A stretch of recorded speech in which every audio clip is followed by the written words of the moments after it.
Boa noite. Bem, é muito comum a pergunta: é ético agir desta forma? Seria mais ético ter feito de outra maneira? Não é nada ético este procedimento? E estas perguntas partem de uma premissa. A premissa de que a ética é uma espécie de tabela.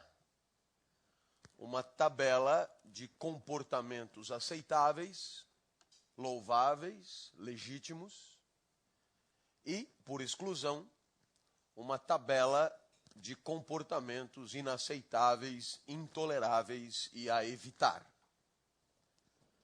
Assim, um especialista em ética, ele seria e carregaria consigo uma imensa tabela.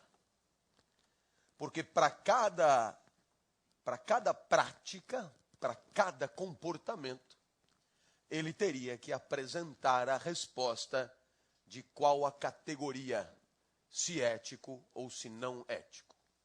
E assim, nós teríamos a ética em duas colunas, com uma resposta pronta para qualquer comportamento que passasse pela sua cabeça. Pois muito bem, felizmente, não é nada disso. Sendo assim, o professor de ética tem muito menos certezas do que uma tabela costuma proporcionar. Por isso é um pouco frustrante que a cada pergunta se é ou não é ético, o professor de ética tenha que se esquivar, denunciando a complexidade da pergunta e mostrando que para ela temos muito mais uma reflexão com infinitas variáveis do que propriamente uma resposta em certo ou errado. Imaginem, senhores, que se a ética fosse o que todos imaginamos ser, nesse imaginário popular do senso comum, uma categorização prévia sobre qualquer conduta em certo e errado, perceba que, no fundo, a ética seria uma forma particular de escravidão. Afinal de contas, essa resposta, certo ou errado, se imporia a cada um de nós, desmerecendo a nossa inteligência, nosso tirocínio e nossa capacidade de reflexão sobre o papel dessa conduta no contexto e na situação concreta que estamos vivendo. A ética seria uma forma particular de autoritarismo a que teríamos que nos submeter para agir eticamente e adequadamente ao que de nós se espera. Felizmente, não é nada disso. Pelo contrário, longe de pressupor o fim da nossa liberdade, a ética tem como condição fundamental a nossa própria liberdade. No final das contas, esta é a sua única condição. A possibilidade que temos de discernir, refletir, ponderar e escolher um caminho em detrimento de outros. Assim, eu diria que o campo da ética é um campo limitado, fronteiriço, e essa fronteira é definida pelos espaços sociais em que estamos mais autorizados a pensar sobre a nossa convivência, refletir sobre o nosso comportamento e escolher com liberdade o que pretendemos para nós e para o nosso convívio. Quanto menos essa liberdade houver, menos a ética faz sentido. Afinal, para impor comportamentos, já temos tribunais, exércitos e polícia. E ninguém confundiria a ética com isso. Eu começaria com uma história que você encontra numa obra de leitura muito recomendada, que é A República de um tal Platão. Platão é certamente o mais influente pensador de toda a história da humanidade. Até mesmo os viscerais antiplatônicos são obrigados a comentá-lo para poder se posicionar. Ora, Platão escreveu a República, e a República, de certa forma, é o resultado da sua reflexão sobre como a cidade deveria funcionar, o que é a justiça dentro da cidade. E Platão, nesse livro, conta uma história de enorme apetite e relevância para os nossos tempos.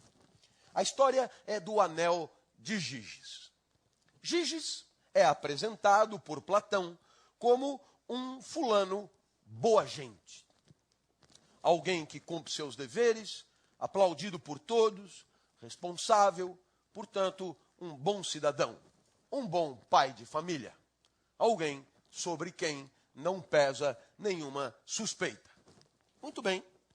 Giges, no seu trabalho de pastor, encontra um anel no dedo de um gigante falecido. E esse anel permite a Giges constatar que de posse dele se tornava invisível. Olha, veja que na filosofia mais clássica você já tem alegorias típicas da nossa mais trivial ficção científica. Com o anel, você está invisível.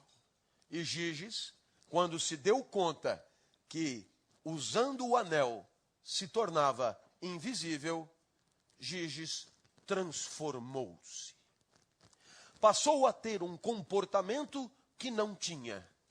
Cometeu as piores atrocidades. De posse do anel da invisibilidade, Giges tornou-se cruel, mesquinho, ganancioso. Em suma, cheio de vícios que antes não manifestava ter. Muito bem? Qual é a moral da história? A moral da história é que Giges mudou de comportamento porque sentiu-se libertado do olhar castrador do outro. Invisível, Giges passou a se permitir comportamentos que antes não tinha, porque vigiado pelo olhar não dele próprio, mas de todos os seus concidadãos. Então, o que é que se pretende ensinar com isso? É que todo o fenômeno da moralidade tem a ver com o que você faz ou deixa de fazer, independentemente do olhar de quem quer que seja. E é claro, isso nos permite pensar tantas coisas sobre a nossa própria trajetória deliberativa, sobre a nossa própria trajetória moral. Afinal de contas, como estamos quase sempre vigiados pelo olhar do outro, é muito difícil para nós estabelecer essa fronteira, o que faríamos e não faríamos se houvesse ou não houvesse alguém fiscalizando. Mas desde que você era criança, você se lembra de exercícios do seu imaginário que eu, pelo menos, não esqueci. E eu me dizia, quando eu era criança, e, de certa maneira, continuo me dizendo até hoje, se eu fosse invisível, eu invadiria o toalete feminino. Isso com 5 anos, com 10 anos, com 45, com 47. Ah, se eu fosse invisível, o meu comportamento seria outro. Eu tenho alunas há 30 anos. Há 30 anos, minhas alunas de graduação têm mais ou menos a mesma idade. Elas vão se renovando e mantendo um frescor primaveril absolutamente sedutor. E há 30 anos eu nunca me aproximei delas. Mas é porque tem gente olhando, posso lhes garantir. Porque se não tivesse, tudo seria muito diferente. Então, qual é o ensinamento de Platão? Que glúteos femininos, no meu caso, não é uma questão moral, é medo. É medo. E medo nada tem a ver com a moral. No entanto, não sou tão ruim assim.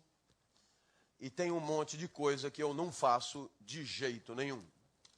E quando eu disse que eu não faço de jeito nenhum, isso significa o quê? Isso significa que o olhar do outro é uma variável irrelevante na minha decisão. Se você deixar cair a tua carteira, eu devolvo. Se tiver alguém olhando, eu devolvo, e se não tiver ninguém olhando, eu devolvo da mesma forma. Por quê? Porque o ato de devolver a carteira nada tem a ver com algum prêmio ou castigo que a sociedade possa me impor. Vou devolver a carteira, como se diz, por princípio. Vou devolver a carteira porque a devolução da carteira é o resultado de um diálogo que eu mantenho comigo mesmo.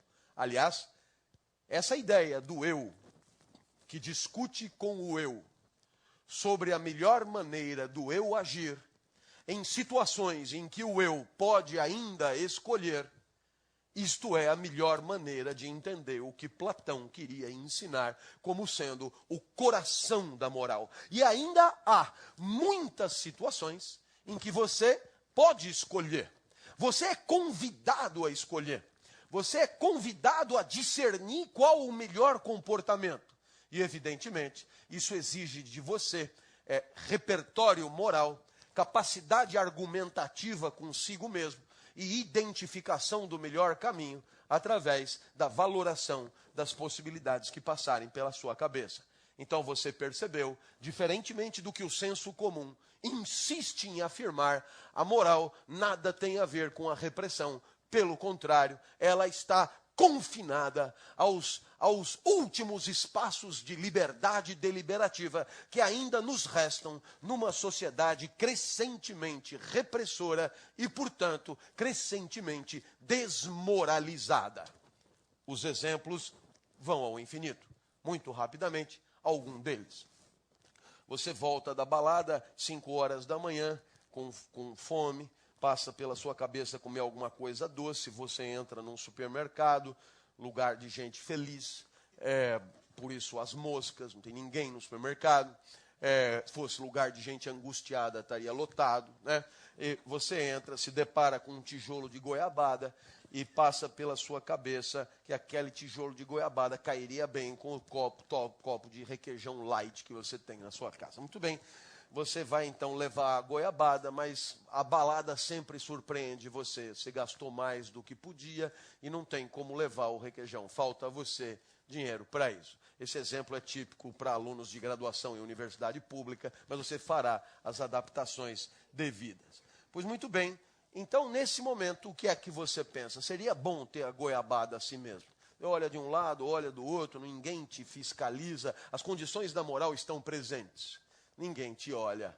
Lugar de gente feliz é assim. Ninguém te olha. Não tem ninguém para te olhar. E aí passa pela sua cabeça subtrair a goiabada do patrimônio do supermercado sem uma contraprestação pecuniária, não é? Esse é um momento maiúsculo da tua vida, porque você percebe claramente que é você discutindo com você mesmo sobre o que você vai fazer.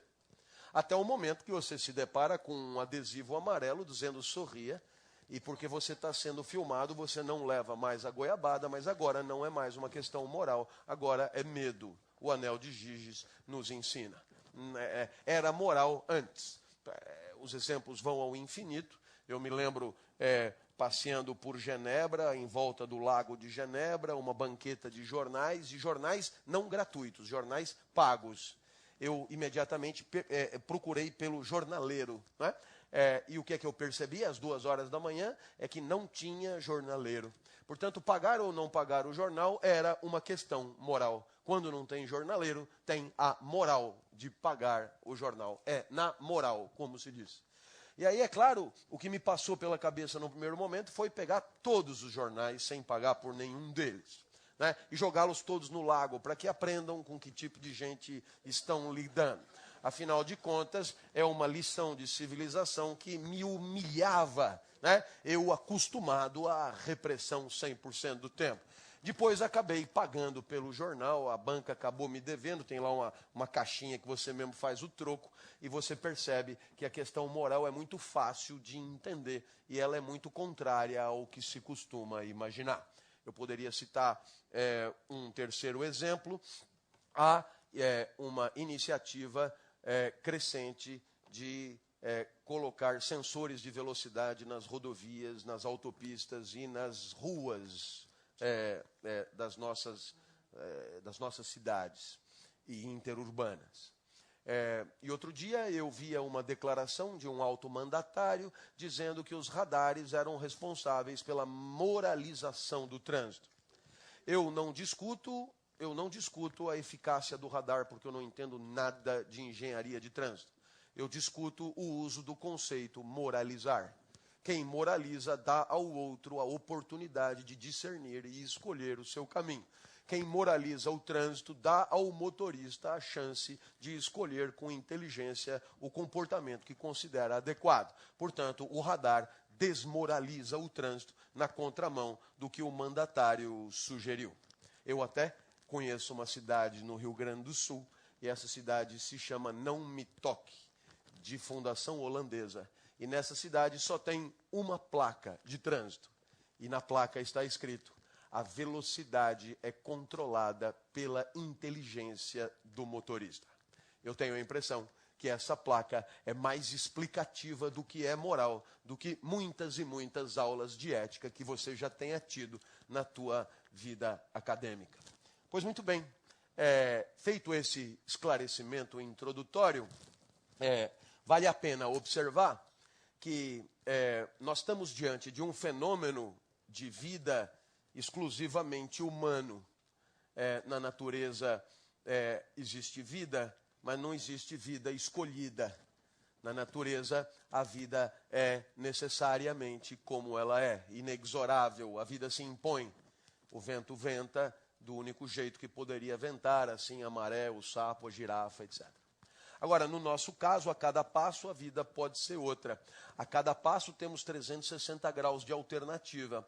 A cada passo deliberamos. A cada passo somos convidados a escolher um caminho e jogar no lixo vidas que decidimos não viver. Né? E mesmo que você acredite, né, que todas essas deliberações, elas têm uma complexa rede de causalidades materiais, de índole afetiva ou inconsciente, ou o que quer que seja, ainda assim você escolhe. Tem a sensação de escolher. Faz deliberações e joga no lixo vidas que poderia ter vivido. Portanto, ainda assim, é claro, suas ações produzem consequência, causam estrago, eliminam vidas, subtraem indevidamente patrimônios e, portanto, é claro, estamos diante de um fenômeno que interessa a quem quer que seja. A nossa vida nada tem a ver com o resto da natureza. E veja que curioso, as formigas convivem entre elas, aliás, mais intensamente do que nós.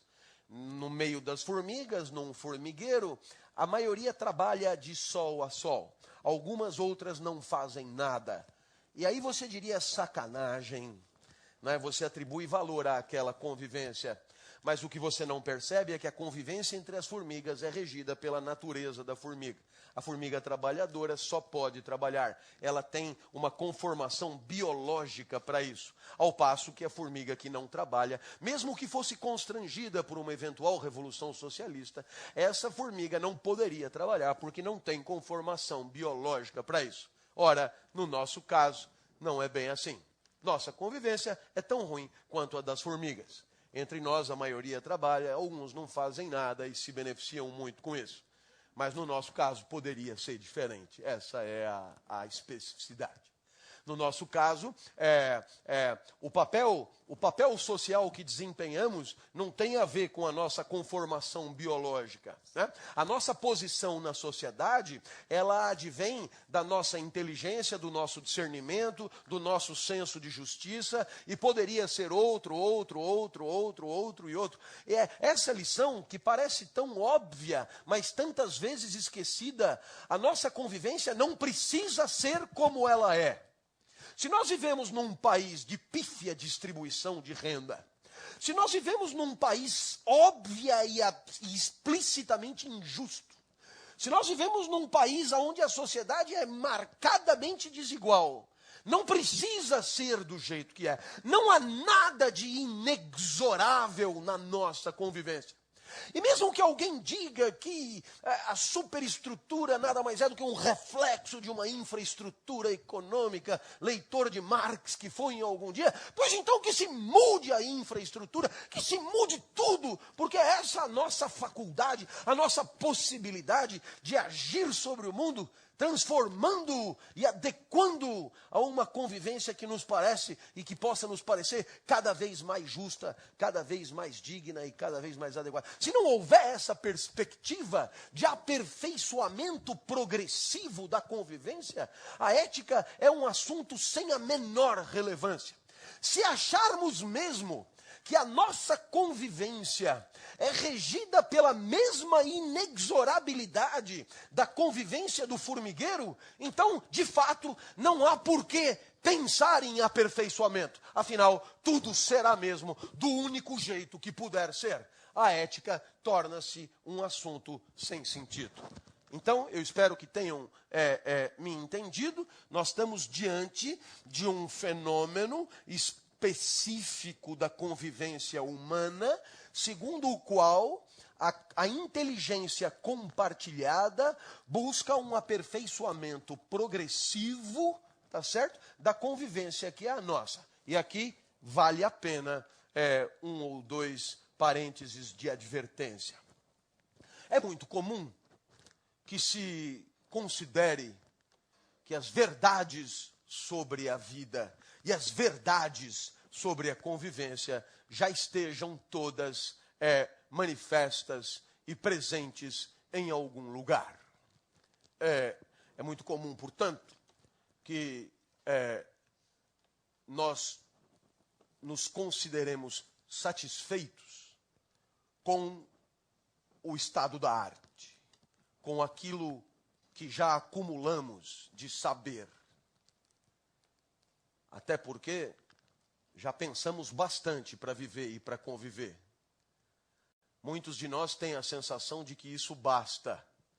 E que, seja lá qual for a situação que tenhamos que enfrentar, a resposta certa já está dada num paradigma já pensado em algum lugar do passado. Pois bem, há várias razões para questionar esse ponto de vista tradicionalista e saudosista. O primeiro deles me parece óbvio. A história da convivência humana não é sempre motivo de orgulho para nós.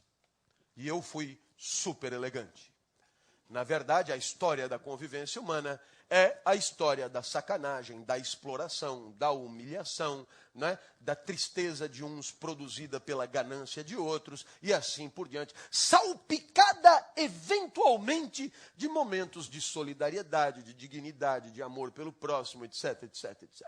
Então, evidentemente, que não temos que achar que já resolvemos o problema, porque este problema da convivência, esse estamos muito longe de ter resolvido, e a realidade da nossa vida no mundo não admite maiores desmentidos. Mas a principal razão não é essa. A principal razão não é o fracasso da história. A principal razão é que a ética é um saber prático. E isso significa um saber voltado para uma praxis, para uma existência no mundo que nos toca viver. A ética não é uma reflexão sobre uma vida genérica alinhada a um mundo genérico, em convivência com outros viventes genéricos. Não. Pode até parecer que seja isso, mas não é isso. A ética é inteligência a serviço de vidas concretas, de carne e osso, que convivem com outras vidas concretas de carne e osso, em mundos e situações concretas, quer dizer, inéditas, virginais, irrepetíveis, como tudo que é o estado da matéria no mundo. Então poderíamos pensar em algumas das bandeiras que me vêm à cabeça. Hoje, eu participo de lutas sociais com viés ético. Eu me posiciono sobre o que eu acho que deveria acontecer na convivência. Uma das minhas bandeiras é de posicionamento crítico à publicidade televisiva para público infantil, em especial de alimentos. Muito bem? Veja que eu estou pensando sobre isso, pesquisando sobre isso, me manifestando sobre isso. E é claro, se eu estou fazendo tudo isso, é porque, primeiro, existe televisão. Segundo, existe publicidade. Terceiro, existe criança assistindo a publicidade. E quarto, existe publicidade de alimentos fazendo crianças obesas em série. Então, a realidade do mundo exige uma reflexão ética que, se fosse outra, não exigiria. Antes da televisão, ninguém debateria sobre esse assunto. Segunda bandeira. A presença infantil no Facebook. E, naturalmente, você pode imaginar as consequências e a extensão desse tipo de presença. Mas esse tipo de presença tem como premissa que existe internet, existe Facebook. E ninguém antes tinha por que pensar nesse assunto. Esse assunto é nosso. O certo e o errado é coisa nossa. O saber prático de Aristóteles queria dizer isso. Não se trata de uma reflexão genérica sobre vidas genéricas, mas de uma reflexão sobre crianças de carne e osso em vidas com Facebook. Específicas, concretas, essas mesmas de 2013, diante de nós. Problemas para os quais, obviamente, não temos ainda a resposta. E, portanto, só a nossa inteligência poderá produzir algum tipo de reflexão de valor sobre os aportes técnicos que surgem em avalanche às portas do mercado de consumo. Então, é claro, alguém antes deste programa me perguntava: professor, quais as consequências da cisão entre a ciência e a ética? A consequência aqui é gritante. As ciências teoréticas, as ciências que acabam se traduzindo nessa avalanche de aportes técnicos, ela avança numa velocidade completamente incompatível com a velocidade que avançam as reflexões sobre as técnicas que nos convêm. Em outras palavras, temos muito mais competência, temos muito mais saber adquirido, temos muito mais repertório para pensar nas inovações técnicas do que para pensar no valor ético dessas inovações técnicas. Razão pela qual estamos submersos, estamos naufragando num verdadeiro oceano de novidades que nos assolam a cada dia e para os quais não temos nada a dizer em termos de valor. Será que isso nos convém? Será que isso não nos convém? Será que isso pode ser perigoso? Quais as consequências da radicalização do uso desse tipo de tecnologia? Então, essa reflexão caminha, mas caminha a passos de tartaruga, enquanto, é claro, os interesses econômicos proporcionam uma revolução por minuto em termos da tecnologia. E o que é mais fascinante é que não há interesse nenhum do mundo do capital em fomentar reflexão crítica sobre a pertinência ética do uso das inovações tecnológicas. Como é óbvio, como só poderia ser. Afinal de contas, se estivéssemos participando de uma sociedade com plena consciência de valores, habituada por escolaridade a pensar criticamente tudo que aparece de novo diante de nós, certamente esse consumo desenfreado dos novos aparelhinhos diminuiria consideravelmente, porque muito antes de ir até a loja comprar, refletiríamos sobre a pertinência ética propriamente de valores em termos do que aquilo representa nas nossas vidas. Então eu penso que aqui esses 4 seminários de quintas-feiras, eles devem indicar um grito de alerta, né? Um grito de alerta. Só não enxerga quem não quer. Não enxerga quem não quer. Nós vivemos numa sociedade atordoada. Nós vivemos numa sociedade anestesiada. É uma sociedade asfixiada, impossibilitada de pensar. Porque quando ela começa a pensar criticamente sobre as coisas que vão acontecendo, novas e novas e novas e novas coisas sufocam a reflexão, tornando então assim o consumo como uma inexorabilidade consentida, numa espécie de conformismo resignado, onde não temos mais noção nenhuma do verdadeiro uso e das consequências do uso daquilo que se nos propõe adquirir. Ora, naturalmente, é Rousseau quem nos ajudará. Porque, num pequeno texto, cuja leitura eu recomendo, intitulado Discurso sobre a Origem da Desigualdade entre os Homens, esse é um texto desses que eu levo para a chácara. Esse é um texto que eu baixei no Kindle. Ah, o senhor tem Kindle? Tenho. Ganhei. Mas tem Rousseau no meu Kindle. No discurso sobre a origem da desigualdade entre os homens, a meu ver, texto sem o qual você não entende o que é a modernidade, Rousseau vai nos explicar, sempre respondendo àquela pergunta tipicamente moderna, qual é a nossa diferença do resto da natureza. Rousseau vai nos explicar que um gato, quando nasce, já nasce sabendo viver como gato.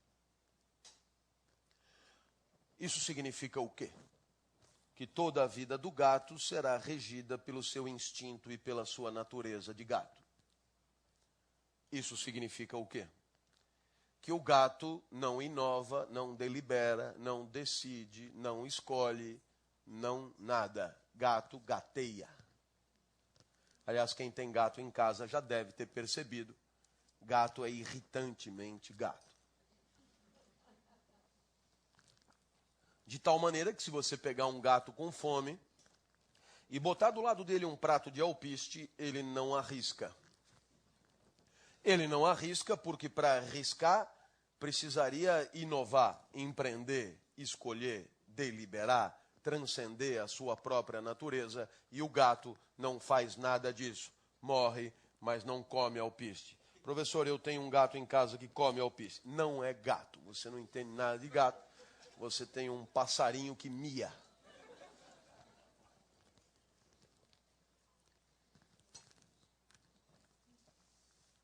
Rousseau também explica que um pombo também nasce pombo, nasce sabendo viver como pombo, também não inventa moda e não come filé. Então, o que é que você aprende com Rousseau? Que você não é nem gato, nem pombo. Professor, eu não sei se eu precisaria ler Rousseau para descobrir isso. Mas talvez fosse interessante para descobrir por que você não é nem gato, nem pombo. É porque, diferentemente do gato e do pombo, você, ao nascer, não nasce sabendo. Portanto, resta ao homem aprender a viver. Um homem abandonado à sua própria sorte, Um homem restrito à sua natureza é um homem que não sobrevive 48 horas. Então, cabe ao homem transcender a sua natureza, ir além, transcender. O homem inventa, cria, improvisa, inova, empreende, faz acontecer, pensa em soluções nunca pensadas para situações nunca vividas antes. E é claro, ninguém vive assim. Ninguém vive assim. Então, se o homem tiver com fome, ele come o alpiste. Hoje ele chama de linhaça. Né? Ele come também filé, assado, cozido na chapa. Se o calo apertar, ele come o gato, ele come o pombo. Mas o que Rousseau não disse é que ele come boneca inflável. Se você pegar um elefante e deixar o elefante sem cópula 1 mês, e depois comprar um elefante de plástico, vai no posto e enche e entrega para o elefante, se o elefante pudesse falar, diria, mas você é mesmo imbecil, você acha que eu vou copular com esse treco de plástico? Você me toma por quê? Por um humano, porque você não precisa nem de 1 mês, e você já resolve seu problema com alguma coisa semelhante. Eu espero que você tenha entendido. A boneca inflável é um exemplo que Rousseau não pôde dar por falta de conhecimento de causa. Senão, teria dado. Você sabe que se um gato nasceu gato e não gostou de ser gato, ele tem que se ver com essa realidade. Ele nada pode fazer contra isso.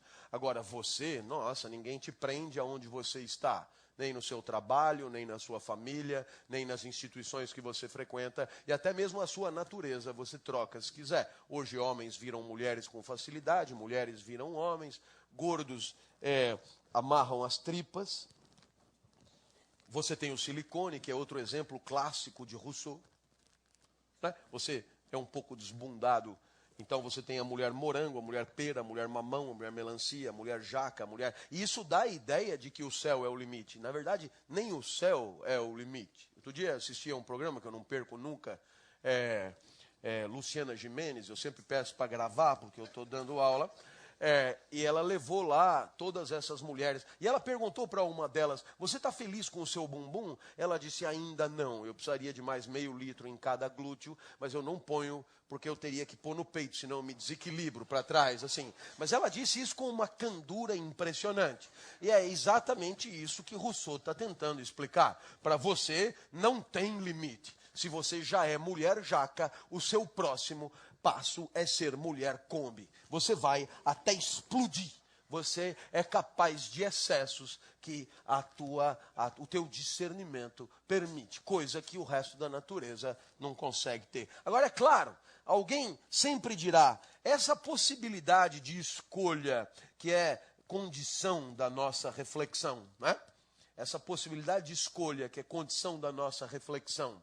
Você verá ao longo das próximas quintas-feiras, já na próxima teremos aqui o professor Regis de Oliveira, titular de Direito Financeiro da USP, e o professor Júlio Pompeu, coordenador de Direito da Federal do Espírito Santo e presidente do Conselho de Ética do Estado do Espírito Santo.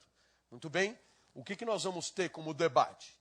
A questão orçamentária, ela é linda, por quê? Porque você tem uma certa quantidade de dinheiro e não está escrito em Júpiter como é que o Estado tem que gastar aquele dinheiro. Então, a forma de gastar o dinheiro pode ser 1, 2, 3, 4, 5, tanto quanto a mulher pode ser pera, Kombi, melancia, jaca. O princípio é o mesmo. O dinheiro pode ser empregado em infinitas situações distintas. Portanto, é preciso escolher. E, portanto, a questão orçamentária é, obviamente, uma questão ética. E ela será tanto melhor resolvida, quanto mais ela contar com a participação e o discernimento de gente lúcida para identificar os melhores lugares em que aquele dinheiro, sempre menor do que o total de recursos necessários para a satisfação plena, mas às vezes um dinheiro importante, deve ser empregado. Então é evidente que nós estamos diante de uma questão que é ao mesmo tempo econômica, orçamentária, social e política, mas é ética antes de tudo, certo? Nós vamos, no dia seguinte, na terceira quinta-feira, discutir questões de consumo, né, com a presença do professor Luiz Pérez, da Universidade Autônoma de Barcelona. E aí é claro que aí fica ainda mais óbvio que o consumidor pode sim comprar ou não comprar isso ou aquilo, discernir, né, conjecturar sobre o alcance das consequências do seu gesto dentro de toda a escala da produção econômica e da sua própria satisfação. E finalmente, na quarta e última quinta-feira, eu volto para bater um papo com o presidente do Hospital Sírio-Libanês, Paulo Chapchap, sobre ética, saúde e negócio. Ética, saúde e lucro. Já a coragem de um presidente do Hospital Sírio-Libanês vir aqui debater sobre ética, lucro e saúde. É imperdível, porque é uma questão ética por excelência, né? É uma questão que está aí para ser discutida. Então perceba que a ética não pode ser a resposta certa e pronta sobre os nossos problemas, mas é uma disposição para problematizar as questões candentes da nossa vida. O professor Regis, ele é titular de Direito Financeiro da USP, mas ele não sabe como é que o orçamento deve ser gasto, porque isso não é produto da inteligência de um só, é uma questão ética, evidentemente, e é objeto da nossa inteligência, soberania decisória e escolha. Agora, claro, quando você é definido desta forma por Rousseau, você poderia defender a tua superioridade em relação ao resto da natureza. Defesa legítima, outros já fizeram. As frases que o homem usa para se definir não mentem. Lá os antigos diziam que o homem está a meio caminho entre os animais e Deus. Um pouco mais para frente, o homem foi considerado como filho de Deus. Um pouco mais para frente, feito à imagem e semelhança de Deus. Essas frases não dão margem à dúvida. O homem sempre se achou, sempre se apresentou como aí, numa zona intermediária entre a reles natureza inexorável e Deus, criador soberano de tudo. Bem bacana.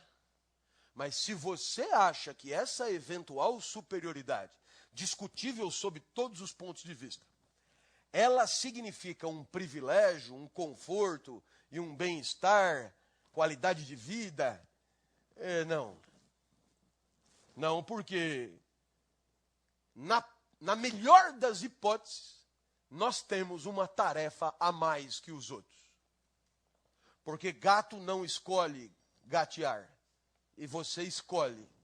Na pior das hipóteses, você tem trabalho a mais para poder viver. Mas você poderia imaginar que esse trabalho você tira de letra. E é aqui que, se você tiver alguma lucidez, você saberá que as deliberações existenciais estão longe de ser coisa fácil. É o que chamamos do trágico da vida. Existem 3 tipos de escolha em termos de valor. Entre o bom, e é uma escolha ruim. Entre o ruim e o ruim, é uma escolha pior. A única escolha mais ou menos confortável é entre o bom e o ruim. Mas essa não é escolha. Essa nos aproxima do gato. Essa é óbvia. As que não são óbvias e, portanto, mais específicas de nós, são as trágicas. E aí, como fazer? Escolher significa identificar a alternativa de maior valor. Essa definição você encontra em dicionário tipo Aurélio. Escolher é identificar a alternativa de maior valor. Portanto, não há escolha sem atribuição prévia de valor às alternativas objeto da sua escolha. Não tem como escolher. E, naturalmente, a pergunta que qualquer um deve estar fazendo aqui é: se eu tenho que escolher comportamentos, se eu tenho que escolher caminhos, se eu tenho que escolher trajetórias, se eu tenho que escolher protocolos, procedimentos, candidatos, se eu tenho que escolher amigos, cônjuges, se eu tenho que escolher o tempo inteiro, como é que eu faço para atribuir valor? Podíamos dar um exemplo simples. O professor precisa atribuir valor para aprovar o aluno ou não. E para isso ele usa um estratagema. Ele aplica uma prova. E aí ele transforma a prova do aluno numa nota 8. 8 é o valor do aluno. E é gozado que o aluno não se interessa em saber qual foi o princípio alquimista que converteu a prova dele no número 8. Pois a resposta o professor daria. Eu comparei a sua prova com a minha. Eu comparei a sua prova com a prova de referência, a prova nota 10, a prova das respostas certas. Então, com essa comparação, eu concluí que tem 80% de coincidência, a sua nota é 8. Aí o professor aplica o mesmo gabarito para todos os alunos da sala e identifica a melhor prova. Você então se anima. Já sei, professor. Já sei o que fazer. Vamos pegar o gabarito da vida. A gente pega a vida nota 10 e na hora que a gente tiver dúvida, a gente compara as possibilidades de vida com a vida nota 10. A mais parecida é a boa. E não erraremos mais. Então, é bem bacana. Eu gostei do teu entusiasmo juvenil. E por que entusiasmo juvenil? Porque você já poderia ter percebido que, diferentemente da prova do professor, a vida não tem um único gabarito. Então, como é que você vai comparar? Imagine se a mesma prova tivesse 300 respostas certas. Como é que eu vou dar nota para o aluno?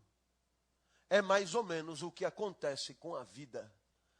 A vida tem muitas respostas certas, muitas referências plausíveis. E o que é pior, contraditórias entre si. Excludentes entre si. É o que Edgar Morin chama de complexidade e que dá título a essa nossa intervenção. Valores complexos.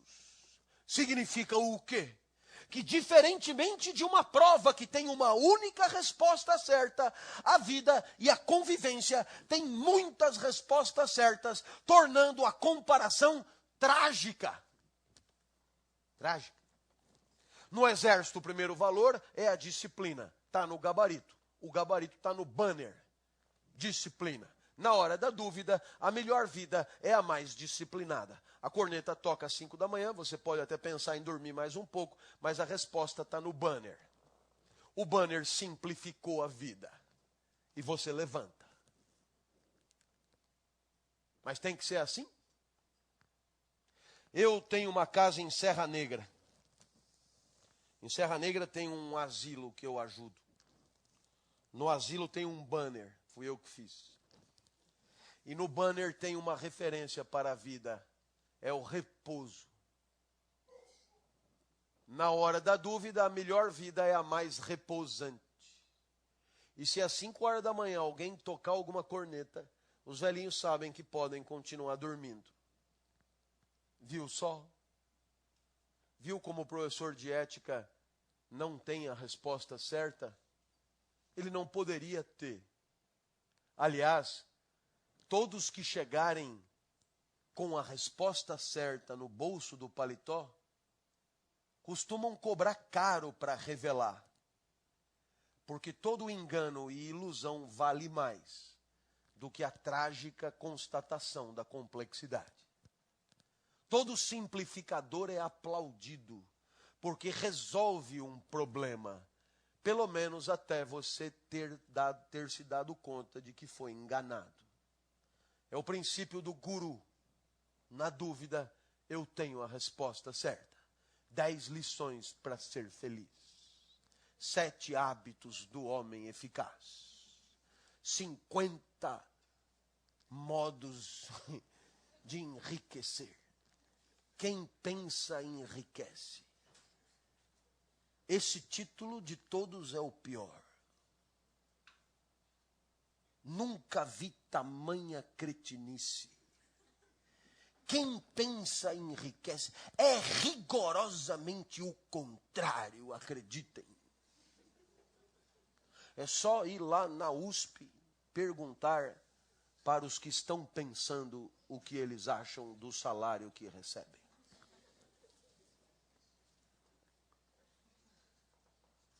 Se vocês quiserem... porque você deve perguntar, professor, qual é a resposta certa, disciplina ou repouso? Eu sei lá, isso é um problema ético. Se tivesse a resposta certa, não haveria liberdade deliberativa. Você quer que eu continue? Isso não significa que não tenhamos que resolver. A gente precisa continuar vivendo e, portanto, precisa decidir entre disciplina e repouso. Mas não acredite que haja uma verdade anterior ao debate. E o que o debate dirá? No exército é melhor a disciplina, no asilo é melhor o repouso. Pronto, é um bom argumento. Mas houve debate, houve discussão. Não há uma resposta prévia, uma verdade que se impõe anterior à nossa inteligência. O tesouro da vida boa, o tesouro da convivência justa não está em Netuno, nem num profeta qualquer, nem em Atlântida, mas está na inteligência compartilhada, na capacidade de argumentação conjunta e na identificação dos melhores argumentos com vistas à sempre provisória edificação de uma convivência aperfeiçoada. Segundo exemplo de complexidade, a confiança. Minha mãe sempre me ensinou a confiar nos mais velhos, e quem confia faz o quê? Tomás de Aquino, Suma Teológica, quem confia tem certeza sobre coisas que não pode demonstrar, nem verificar. Está lá, é só ler. Definição que atravessa os séculos, definição magnífica, de uma clareza irritante, como tudo que é genial. Eu vou repetir para você degustar. Quem confia tem certeza sobre coisas que não pode nem demonstrar, nem verificar. Simples assim. Provavelmente ele devia estar falando de Deus. De fato, se você confia, tem certeza que ele existe, é sem demonstração ou verificação possível. Muito bem. Mas é claro que na hora de conviver precisamos confiar em outras coisas além de Deus. O pessoal da CPFL Cultura me convidou para vir aqui.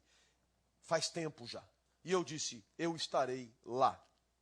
Claro, quando eu disse eu estarei lá, obviamente eu não estava aqui ainda. Então só te restava confiar. Eu do meu lado saí agora à tarde de São Paulo. Não sabia se estavam aqui, porque não estavam aqui ainda. Então se nós nos encontramos, é porque confiamos reciprocamente. Sem confiança recíproca, não dá para marcar encontro.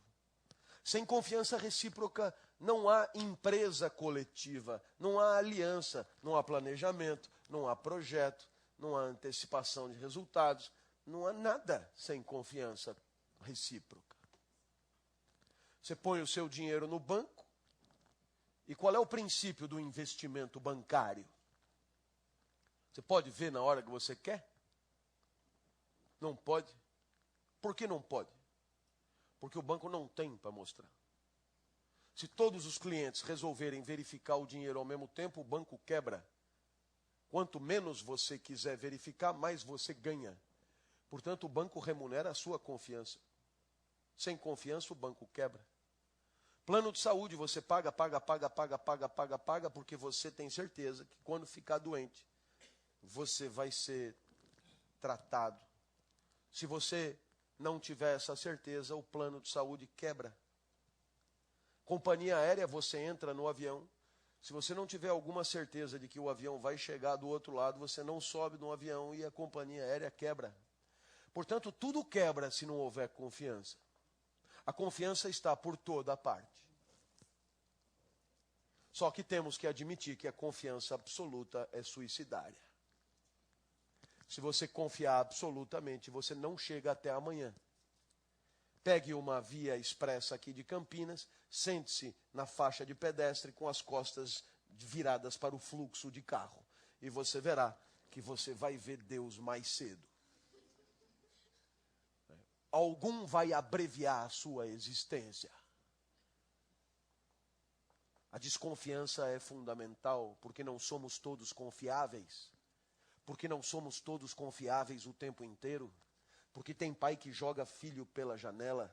Tem namorado que dá a namorada para ser deglutido pelos cães. Tem gente de todo tipo. Confiar absolutamente é candidatar-se a deixar de existir. Quantos chifres você teria evitado?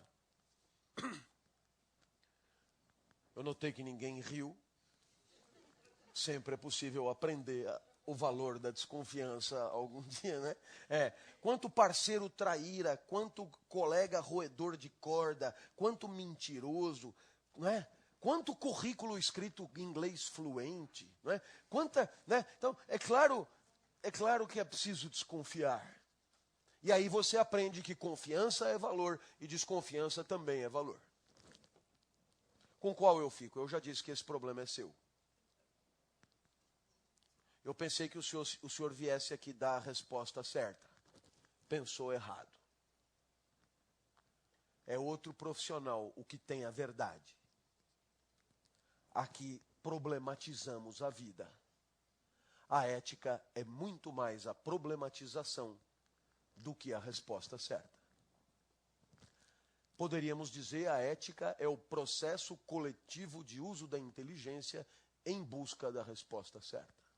O que é outra coisa do que ter no bolso do paletó uma resposta que se impõe goela abaixo a qualquer um. Você quer mais um exemplo? Vamos pegar um exemplo da moda, a transparência. A transparência é tudo de bom, não é?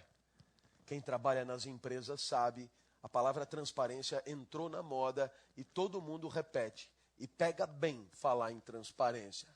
Pega bem tomar este discurso para si. É estrategicamente inteligente. Os candidatos também falam em transparência, os mandatários também falam em transparência. De repente, todo mundo virou vidro. A transparência é um atributo do vidro ideal, conceito da ótica importado para a ética. Da ótica para a ética. Transparência, atributo do vidro ideal. E quem é transparente, vive regido pela transparência, faz o quê?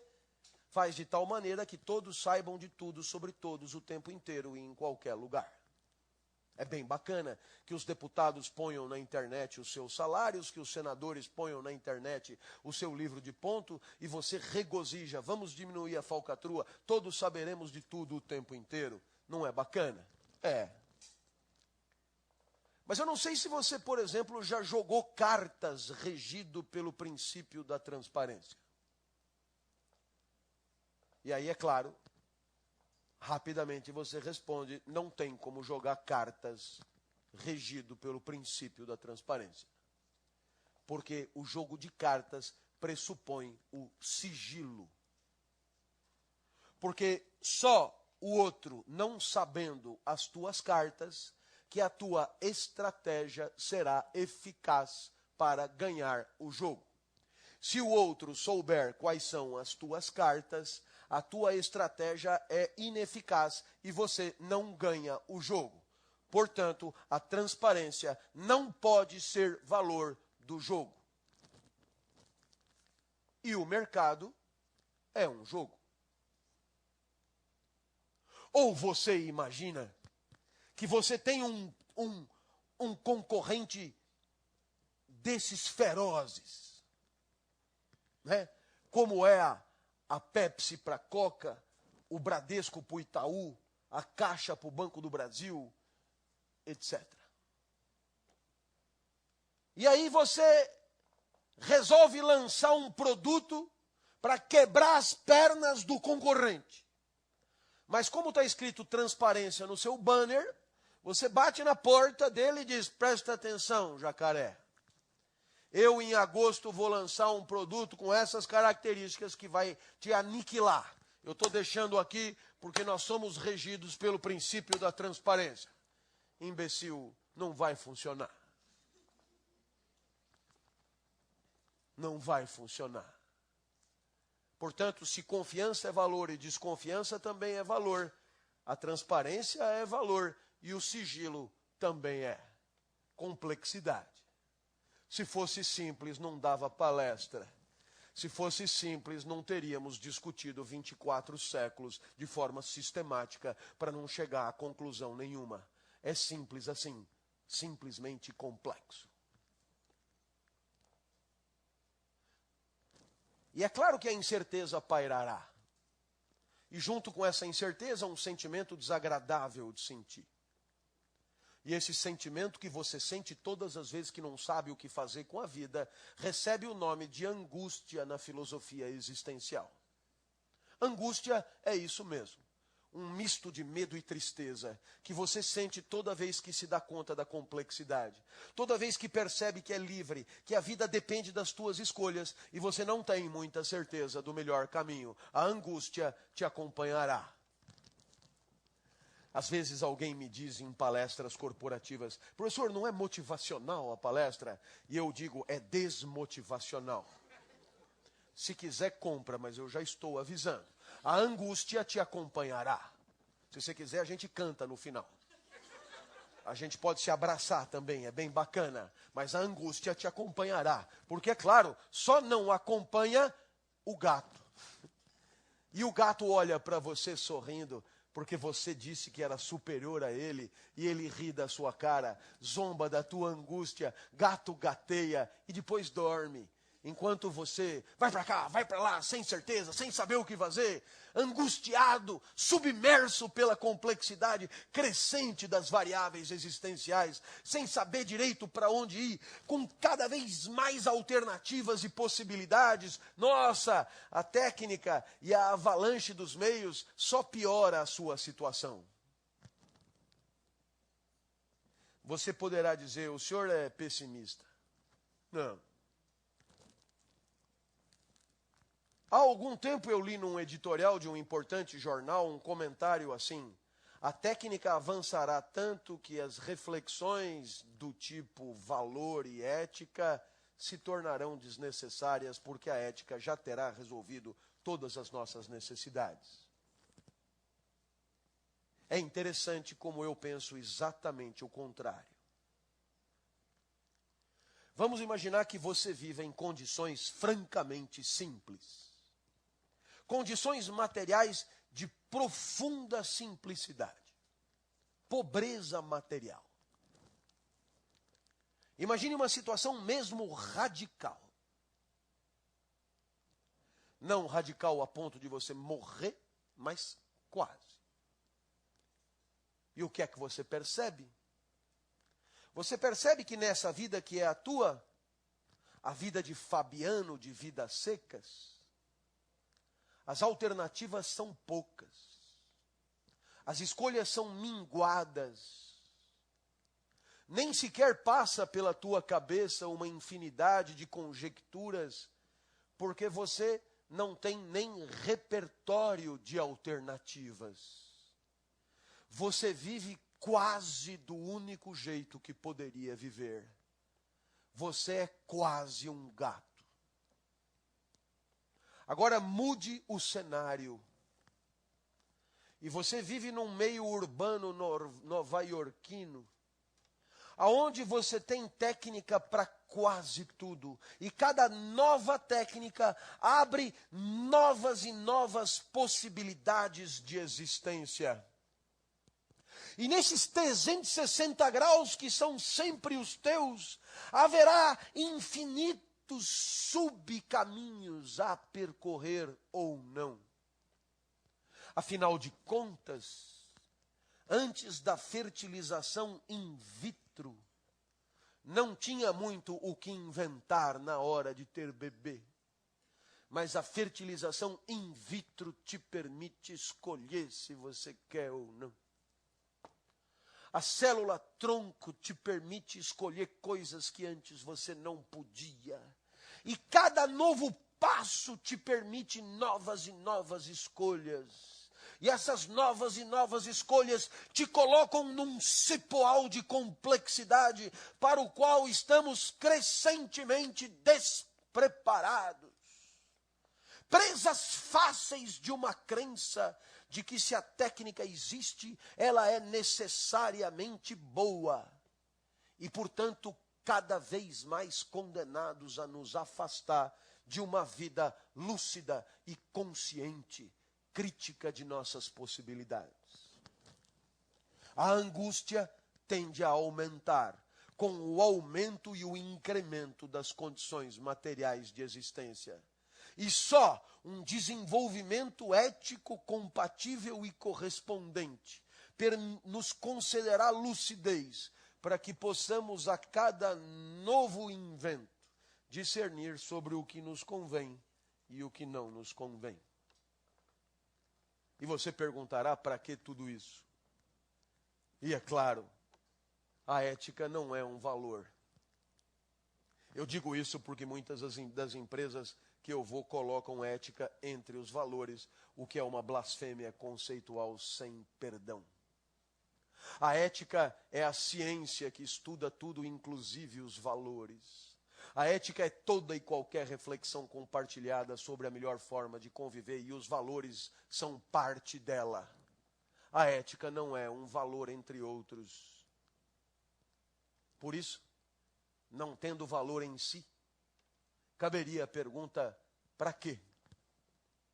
Chamo a atenção dos senhores, ganhou prestígio nos últimos anos a expressão foco no resultado.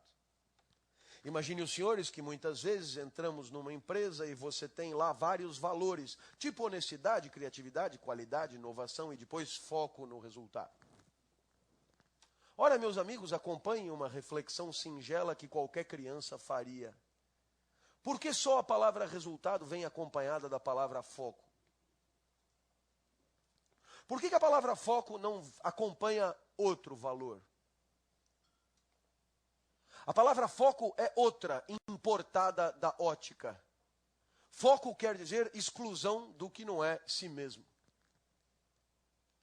E, naturalmente, quando você vai na oftalmologista e ela começa a diminuir as letrinhas numa lista, de repente ela diz, foca na terceira. E quando você foca na terceira, eu pergunto aos senhores, o que acontece com as outras letras? Você desfoca, não é? Fica óbvio que a palavra foco, sendo uma palavra de exclusão, sendo uma palavra de simplificação, é incompatível com uma lista.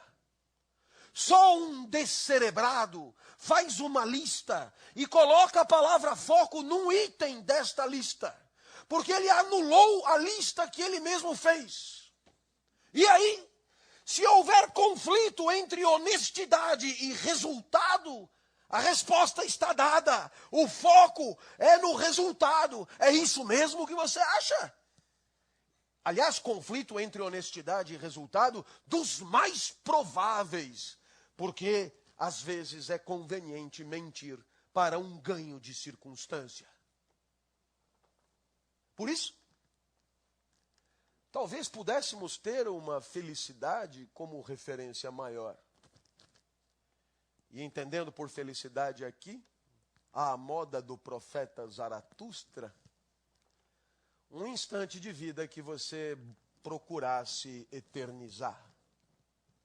E se você acha que a eternidade de um instante é muito mais poesia do que vida de carne e osso, eu proponho baixarmos a bola. Viva de tal maneira a desejar que esse instante dure um pouquinho mais. E se você passar cada instante da tua vida lamentando o fim dos instantes, estará lamentando o fim da vida, condição para ela ter sido bem vivida. E eu espero que esses 4 encontros tenham um pouco essa característica. Que cada encontro nosso seja lamentado no seu final. E que ao cabo dos 4 encontros, saiamos daqui com a certeza de que todas as certezas são um embuste que desmerecem a nossa inteligência. E a ética é um convite a que todos nós estamos instados para participar dessa grande movimentação de inteligência coletiva, para identificarmos juntos boas respostas para problemas que ainda estão por vir. Muito obrigado pela sua atenção.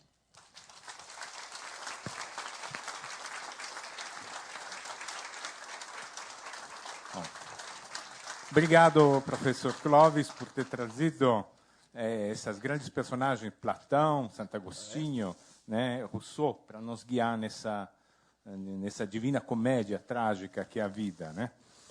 E agora eu acredito que ficou mais claro para todos nós a diferença entre ética da praxis e a complexidade, né? Depois dessa introdução brilhante do professor Clóvis. Então, passamos agora para o debate para a plateia. Se vocês tiverem algumas perguntas, levantem a mão, aguardem alguns segundos que a câmera chegue até vocês, afinal estamos gravados, mas vamos começar com a primeira pergunta da internet, professor. Boa noite, professor Clóvis. Boa noite. O Invenção do Contemporâneo está sendo transmitido ao vivo pelo site da CPFL Cultura e internautas nos acompanham também pelo chat, onde podem comentar e fazer perguntas. Como, por exemplo, a Nena, que quer saber qual seria um caminho possível para o pensamento crítico e para a retomada da ética na sociedade atual. Ô, Nena. É porque é a Nena, né? Perguntas da internet me deixam desesperados. Eu prefiro acreditar que tem a Nena atrás da internet. Nena, para que possamos ter uma sociedade diferente, temos que ter uma socialização diferente. E poderíamos começar pela escola, Nena. Recentemente, a escola da minha filha tem 10 anos, a mais jovem. E a escola da minha filha gabou-se nos meios de comunicação de ter instalado em cada sala de aula uma câmara de fiscalização, permitindo assim aos pais, pela internet, vigiar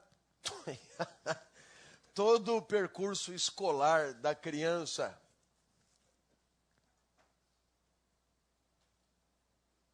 Provavelmente alguns pais se deixaram seduzir por mais esse recurso da inteligência dos pedagogos. Mas, meus amigos, vocês não concordariam comigo que seria melhor, no lugar de trazer para a sala de aula instrumentos da repressão civilizatória, oferecer aos alunos uma formação moral que os permita deliberar na liberdade, no aconchego, no isolamento, ou, se você preferir, na moral, o que devem fazer? Será que quando a escola não traz para a sala de aula a câmara, ela não está, de certa forma, antecipando a lógica da repressão e deixando claro para aqueles alunos que só devem se comportar porque estão sendo vigiados? E no caso excepcional de não haver nenhum chip ou câmera filmando, estarão então finalmente livres para serem os delinquentes que provavelmente serão. Porque no lugar de reflexão crítica, debate, leitura e amadurecimento, agora nós temos câmeras de fiscalização dentro da sala de aula, para que todos possam verificar, fiscalizar e eventualmente punir condutas desviantes. O que eu proponho é uma outra educação para uma outra sociedade. É o único caminho. Nena.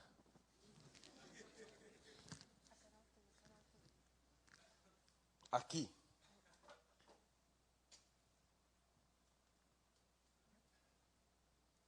Professor, se o senhor coloca a sala de aula como espaço de reflexão, como é que fica a questão do ensino à distância?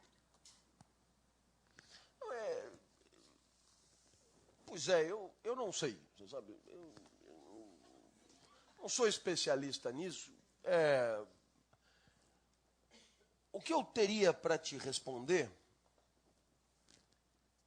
é que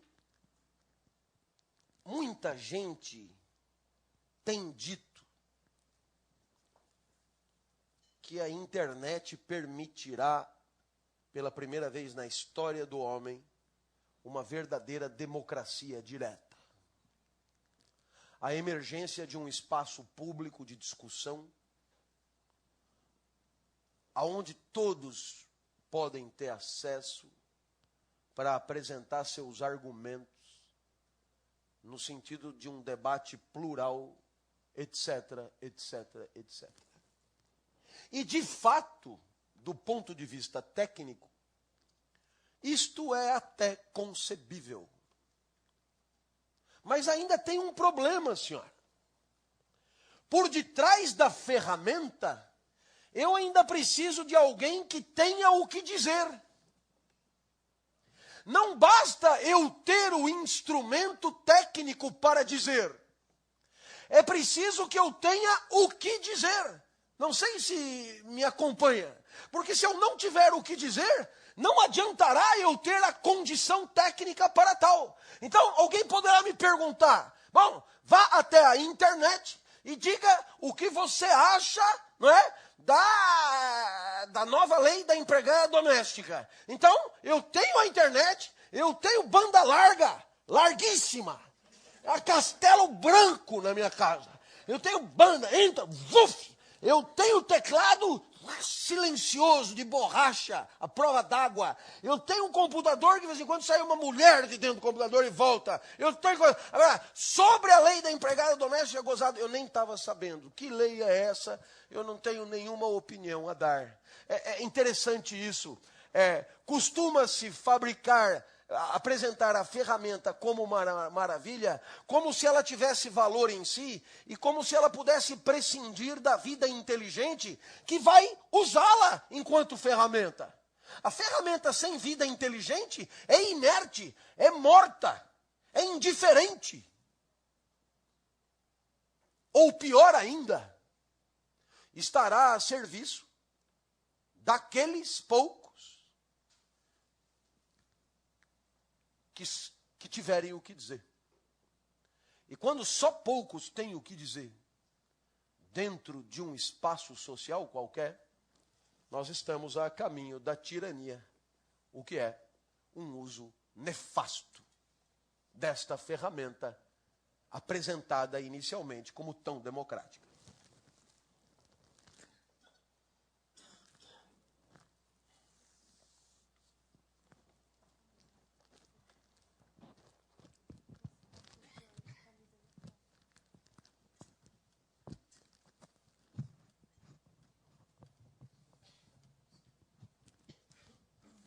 Boa noite, professor. Boa noite. Eu comi um lanche aqui que me fez lembrar um ciclo de palestras muito interessante que houve aqui há uns anos atrás. E, por coincidência, numa das estações do metro em Lisboa, existe uma frase atribuída a Deleuze que diz que a ética é estar à altura do que acontece. E gostaria de escutar alguma coisa a esse respeito, mas tinha mais um acrescentozinho. Que, em relação à obesidade, existe, junto dessa estação, muita gente obesa. E os Estados Unidos, foi um problema nos Estados Unidos, parece que não é mais agora. Li uma manchete recentemente a dizer que o maior gasto nos Estados Unidos hoje é com demência, acima do infarto do miocárdio. A pergunta é, a Europa está-se a tornar neoliberal tanto quanto os Estados Unidos. Existe esse risco aqui hoje, que a nossa preocupação está sendo com a obesidade, de futuramente estarmos no mesmo pé? E se esse pensamento de Deleuze sobre a ética sustenta o neoliberalismo? Muito bem. Não tendo uma Kaiser antes, eu vou tomar um copo d'água mesmo.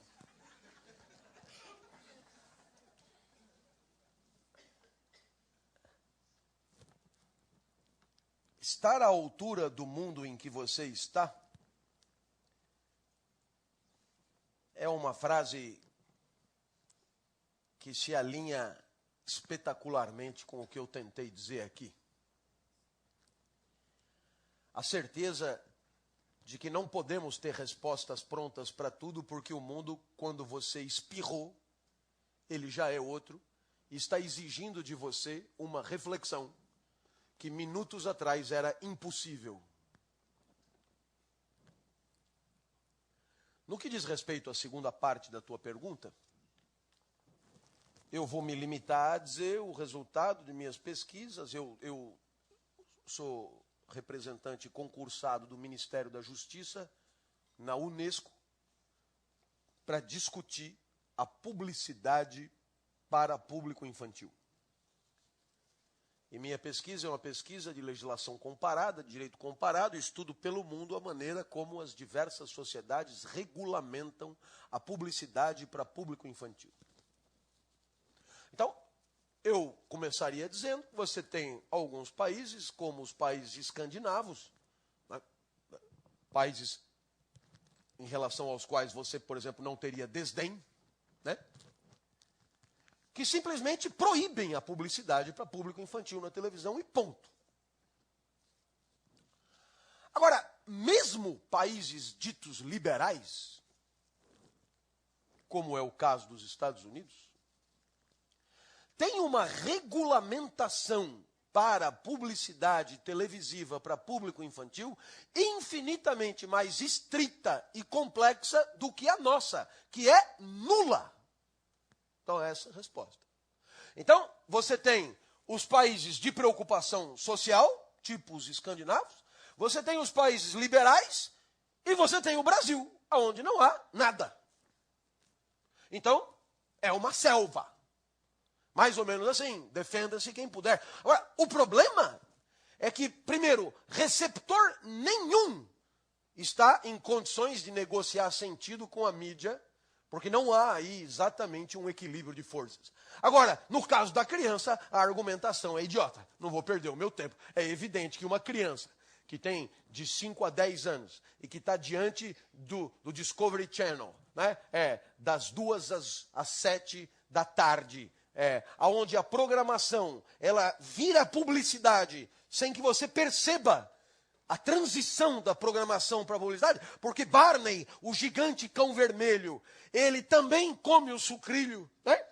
Então, é claro que aí é uma carnificina. Aí é uma máquina de moer carne. E aí, é claro, ou adultos se dispõem a uma regulamentação, a uma discussão ampla, ou então, realmente, estaremos na mão. E, claro, sempre haverá o argumento do capital de que isso é censura. Ora, meu amigo, se você acha que publicidade de doce para criança e controle de notícia são a mesma coisa, eu aqui me calo, porque o argumento já começa a derrapar para a estupidez. Espero ter respondido sua pergunta. Vamos. Pois não?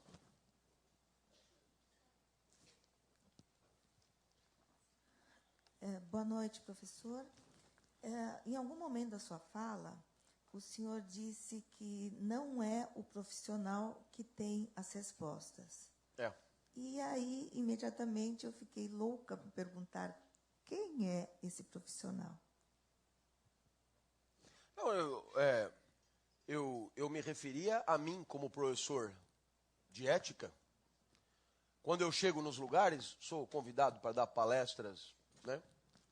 Então, eu chego para falar, sei lá, como foi hoje de manhã, para 2.000 gerentes de banco. Então, esse aqui é o professor de ética da USP.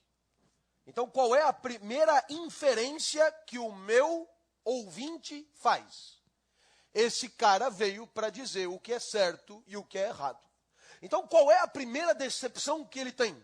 Quando eu digo que não tenho a menor ideia do que é o certo e do que é o errado, porque isto não pode prescindir da inteligência deles. Nossa, na hora que você devolve a bola e responsabiliza a todos pela definição do que é certo e do que é errado, nossa, você tem um ganho de discernimento infinito. Ainda que seja decepcionante. Porque como quebraria o galho se 10 lições para ser feliz trouxessem felicidade para qualquer um? Não seria legal? Diz para mim, hein? 10 lições. Coma linhaça e seja feliz. Corra na praia e seja feliz. Se você não mora numa cidade com praia, enfim, corra na beira do rio, num lago, num tanque, Bom, depois, use jeans US top e seja feliz. Lembra disso? Né? Depois, absorvente, não sei o quê. Depois, leia a revista Olhe, né? E seja feliz. Depois, faça isso. Aí o que você faz? Você vai no supermercado e diz, olha, me dá linhaça, areia de praia, revista Olhe, quiabo, tal, para o trânsito e tal. Você põe as chaves da felicidade e começa aqui, ali, sai, yoga. Vai, yoga. Ponha o dedão do pé direito na orelha esquerda e o dedão do pé esquerdo na orelha direita. Todas as dores desaparecerão, você não sentirá mais nada. É possível que seja verdade. Né? Se você conseguir fazer isso, você realmente não sente mais nada. Né? Então, e aí, imagina se desse certo, velho. Imagina se desse certo. Já teríamos erradicado a tristeza do mundo. Já teríamos erradicado a canalice do mundo. Mas é óbvio que ninguém entende mais da sua vida do que você. Por que você acha que um americano que nunca te viu poderia saber a solução para problemas que você que convive com você há 40 anos não consegue resolver? Por que passa pela sua cabeça? Que complexo de inferioridade é esse? De imaginar que alguém que nunca te viu sabe o que você tem que fazer para resolver problemas existenciais que você nunca conseguiu. Ora, tenha dó, é muita ingenuidade. Mas por que vende? Porque a angústia nos assola. E quanto mais alternativas, mais angústia. Acho que respondi sua pergunta. Pois não? Boa noite, professor. Boa noite. Nesse mundo de invisibilidade, pombo, homens e gatos, uma pergunta simples e direta. A ignorância é uma bênção?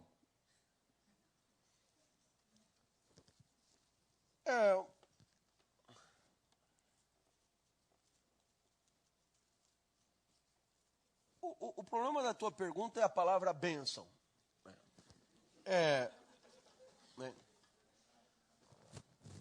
Mas o que eu te diria? Eu te diria que certas situações de simplicidade existencial são redutoras de um dos problemas da nossa existência, que é a angústia. Isso eu posso te dizer. Isso não quer dizer que sejamos felizes, não. Isso quer dizer que pelo menos a angústia diminui quando as alternativas materiais de existência reduzem as possibilidades concretas de escolha. Só isso que eu disse. Isso eu confirmo. Agora, bênção é demais. Bênção é coisa que está muito além de mim. Vamos fazer mais uma? Pois não. Boa noite, professor. Boa noite. O senhor entende que o estado da arte de se empregar coletivamente a inteligência em busca da melhor alternativa é uma sociedade sem leis, onde a moral se sobressai sempre à repressão, a lei não deixa de ser um modo de se reprimir? Não, eu penso que poderíamos entender a lei como uma das consequências dessa prática permanente de deliberação coletiva sobre o que queremos e o que não queremos. Está perfeito? Agora, é claro, o que acontece não é bem isso. O que acontece é que na sociedade contemporânea, o trabalho de legislação é um trabalho terceirizado.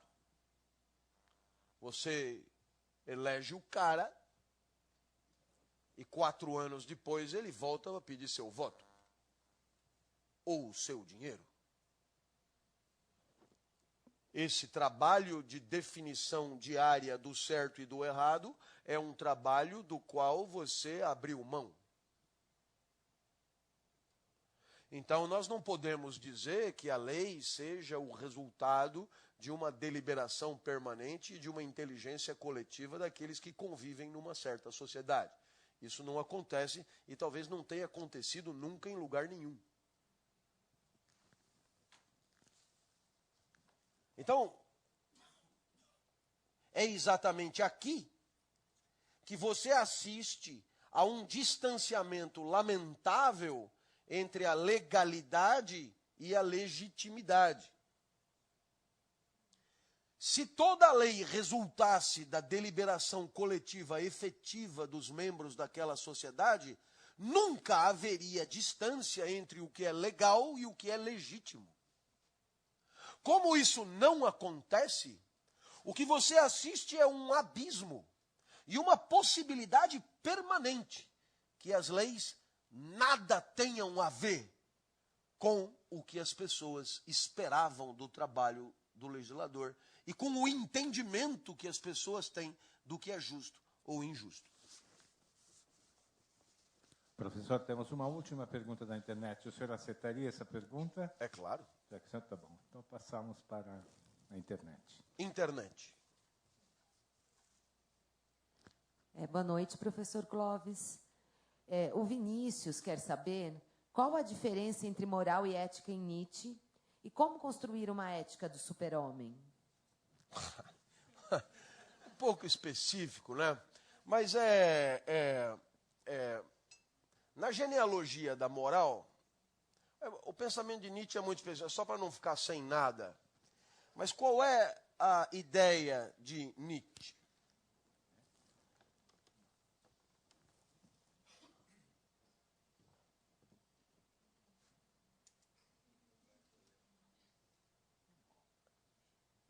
Tudo o que é pensado para Nietzsche, tudo o que é dito, toda a consciência, todas as ideias, não se explicam por elas mesmas, mas encontram a sua raiz, encontram a sua verdadeira causa numa espécie de infraestrutura que são as nossas forças vitais.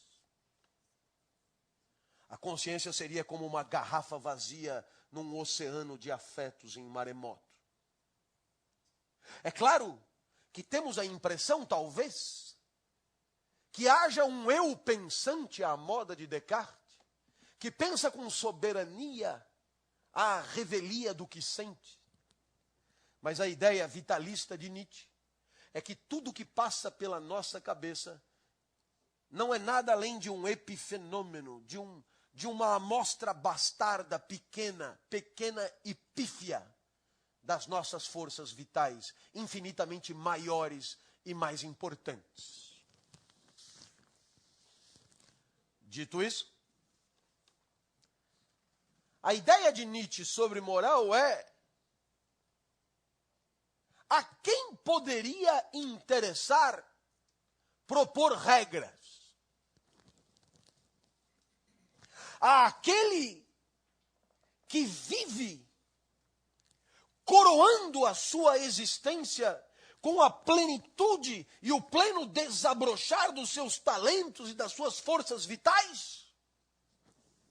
Aquele que Nietzsche chama de forte.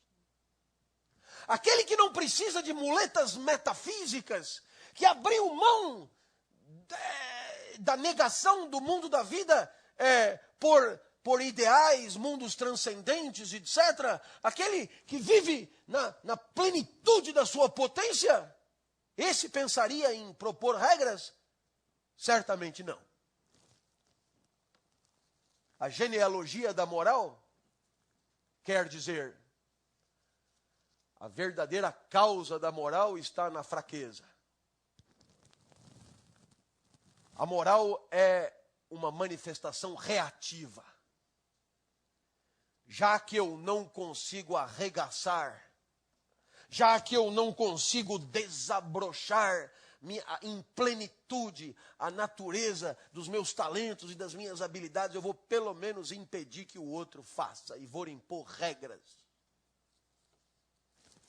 Eu, pelo menos, me considero vítima de uma. Quase sempre, quando eu dou aula na universidade, entra uma secretária, portanto, burocrata, exemplo máximo de uma vida reativa. Professor, os outros professores estão reclamando que o senhor grita muito. Olha, a quem poderia passar pela cabeça estabelecer uma regra sobre o número de decibéis que o professor pode usar para falar? O professor que está curtindo, desfrutando e pondo em cima da mesa toda a exuberância do seu convencimento? Ou aquele mala que não tem o que dizer, que liga o PowerPoint e que com 10 minutos já acabou todo o seu repertório e que precisa encher o saco dos outros para encontrar alguma razão para existir. Eis a genealogia da moral. Eu acho que recomendo o internauta que a leitura do livro Genealogia da Moral é muito recomendável para comentadores de Nietzsche, sempre o Jacóia e a Scarlett, e mais especificamente na questão da linguagem que ele mencionou, o livro da Viviane Mosé, Nietzsche, a grande política da linguagem, uma literatura super recomendada. Algum dia um curso de Nietzsche também poderá ser bem-vindo. Era o que eu pude fazer só para não deixar você na mão. Não é o quadro da nossa proposta aqui, até porque não somos nietzschianos. Muito obrigado pela sua atenção.